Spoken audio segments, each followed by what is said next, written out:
Attention all Americans, we are anonymous. In early December of 2012, a crazy person in Connecticut went to a school and killed 20 school children and a number of adults. The attack in a theater in Colorado was the act of a crazy person. There are always some crazy people, and there are already laws in place making it illegal for them to obtain or to use them.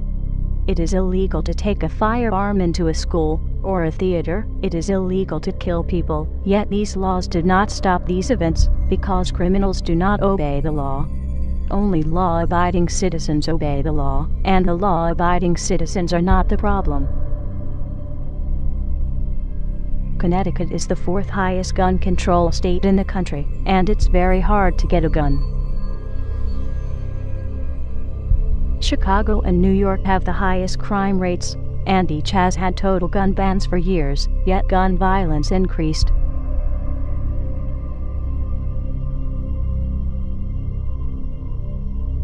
Mexico has a total gun ban for all citizens, but in the last 3 years, more than 55,000 people have been killed by guns because only the drug cartels and criminal government have them. Throughout history, authoritarian governments have used gun violence as an excuse to take people's firearms and control their population. This is exactly what Adolf Hitler did to disarm the German people, and look at the atrocities his administration did. Obama has been working hard to try and ban all semi-automatic weapons and shotguns, while at the same time increasing the weapons and firepower that police and government agencies have. Within minutes of the Connecticut shootings, politicians were on the state-run media saying it was time to get rid of the guns, and they will be talking about it for weeks to come.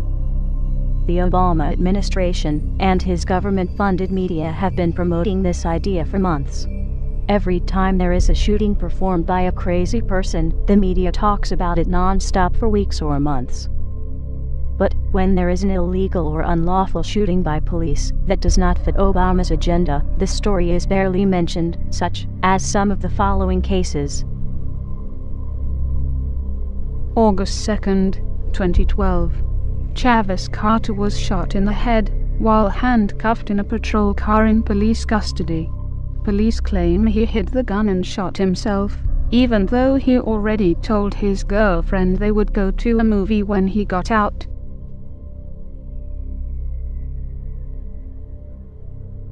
January 2009. Bart police officer Johannes Messel shoots and kills a handcuffed, restrained, unarmed man, while multiple other police officers are around.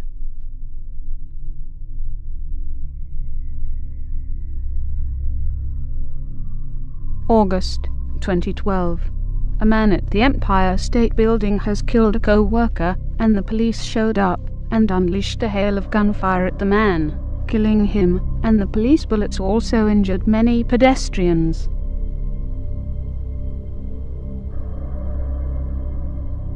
July 2012. Some protesters demand answers from police about why they shot a man in the back.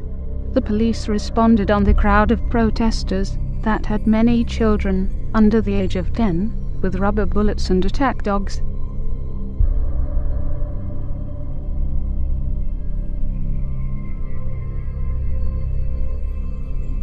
These stories got barely a whimper out of the press, and certainly did not get the coverage of several weeks, even though they are just as newsworthy. In addition, are the other major violent crimes where firearms were not even used. August 2007, Connecticut. In a home invasion, a wife and 2 children were murdered. The wife and youngest daughter were also victims of sexual assault. Only the father husband survived, and he was badly beaten.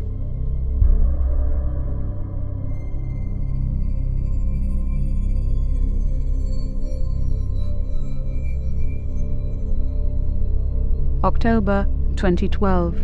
A mother and her 2 children were brutally murdered in California home. The suspect did not choose a firearm.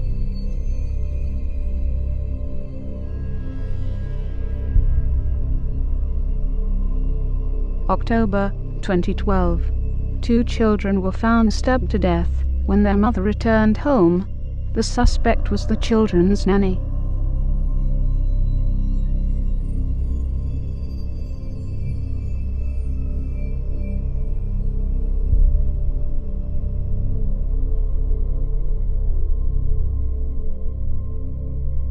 September 2012.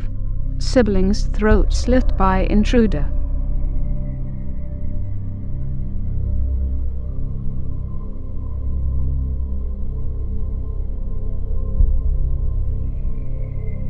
The press also hardly mentions the cases where guns were used by law-abiding citizens to save lives to avoid being raped or killed. October 2012. 12-year-old Oklahoma girl shoots home intruder to protect herself after she tried to evade them.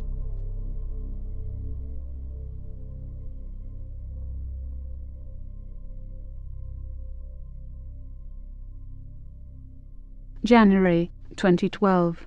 14-year-old boy kills intruder when a gang of 4 men break into his house, where he was alone with his 17-year-old sister.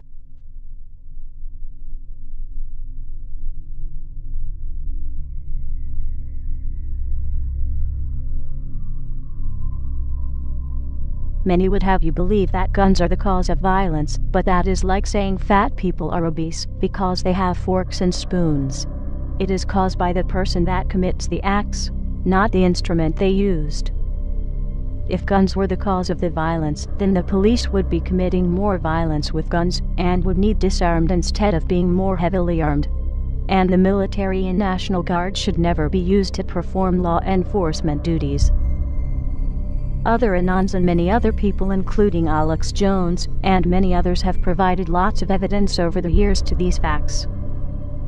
It has been known, predicted by many for several months, and in some cases years, that Mr. Obama's intentions are to confiscate all firearms, or at least as much as he can, to make it easier to usher in a fascist police state, to establish a one-world government, and under a one-world currency system. It was a tragedy in Connecticut, where the school children were murdered by a crazy person, and, as we have demonstrated in this video, there are countless cases where the press did not report on it as much, because it was not on a political agenda. How dare Mr. Obama soil their memories, and who they were, and are, by using this and other events for his own purpose. Guns have been used to save lives, and could have been used to save other people. Mr. Obama would have you believe that guns are the cause of these crimes that CNN, Fox, and the rest of mainstream media talk about so much, but it is hardly mentioned when the crimes are committed by authorities that are ever increasingly armed.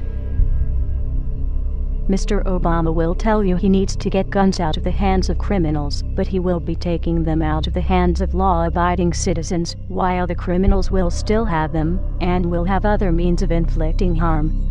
The law-abiding citizen will be helpless. Those that were saved by guns will become victims.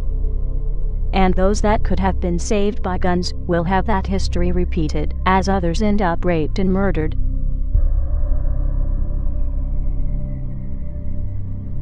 Mr. Obama, the Second Amendment of the U.S. Constitution does not talk about an army that is covered elsewhere in the Constitution.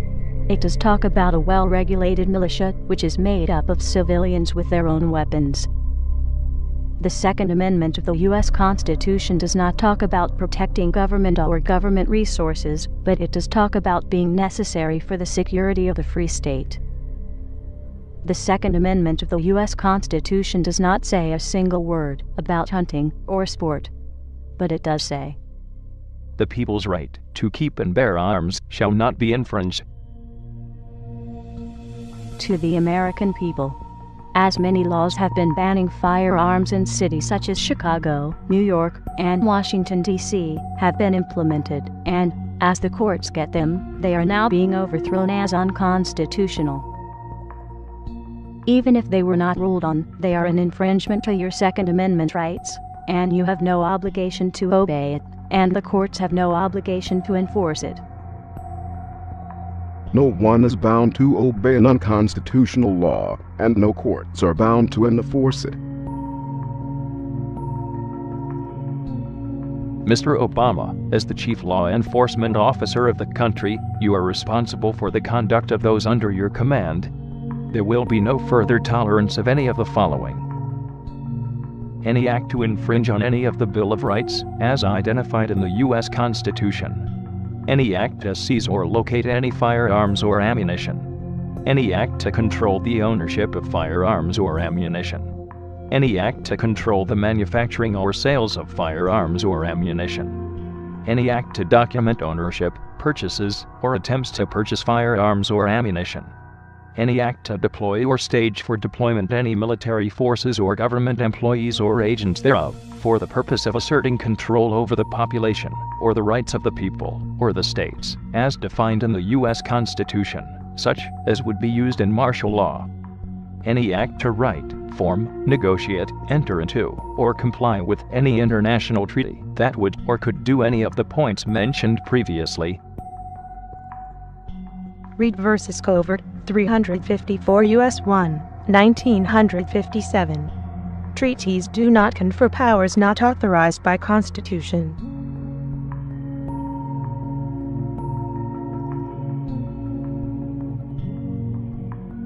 Any action taken by you to attempt to perform those acts, or similar acts, as interpreted by the American people, or any attempt by you to skirt your responsibility to the true office of the presidency, will be viewed by many people as your willful act of insurrection and treason against the American people, as those acts would be willful disregard of your oath of office. Any further attempt by you, your administration, law enforcement, or those under authority of the presidency to perform or assist in performance with any body attempting such acts will be viewed by many people as your willful act of insurrection and treason against the American people, as those acts would be willful disregard of your oath of office. Any further attempt by you, your administration, law enforcement, or those under authority of the presidency to do any of those acts mentioned, or anything similar, will be viewed by many people as your willful act of insurrection and treason against the American people, as those acts would be willful disregard of your oath of office. Upon such acts, it is the responsibility of the Vice President and Cabinet members to immediately exercise their authority under the 25th Amendment of the U.S. Constitution to remove you from office. Failure of such act may be viewed as an act of insurrection and treason by the Vice President and Cabinet members, as such failure would be willful disregard of each of their oath of office. Upon failure of the Vice President and Cabinet members to perform such duty of your removal, it then falls on Congress to immediately force your removal by legal means. Failure of any member of Congress to perform such duty, or to hinder it in any way, will be viewed by many people as an act of insurrection and treason against the American people, as such failure would be willful disregard of each person's oath of office. Upon failure of the Congress to perform such duty, it will be the responsibility upon the United States Supreme Court for failure to act in past or present to rectify said situation, and as such will be viewed by many people as an act of insurrection and treason against the American people, as such failure would be willful disregard of each Supreme Court justice's oath of office. Upon failure of all the aforementioned bodies to perform such duty, it will be the authority and duty of any and all members of the United States Armed Forces to remove the President, Vice President, Cabinet members, and members of Congress, and the U.S. Supreme Court justices from power by military force. Failure by all military members to perform such duties will constitute as an act of civil war against the American people by said authorities. This video has links to other sources. This is for news and education reasons, and so falls under fair use. But no doubt, some people will try and have it removed. Download it and re-upload it, or pass it along. Let the truth be known. We are anonymous. We do not forgive. We do not forget.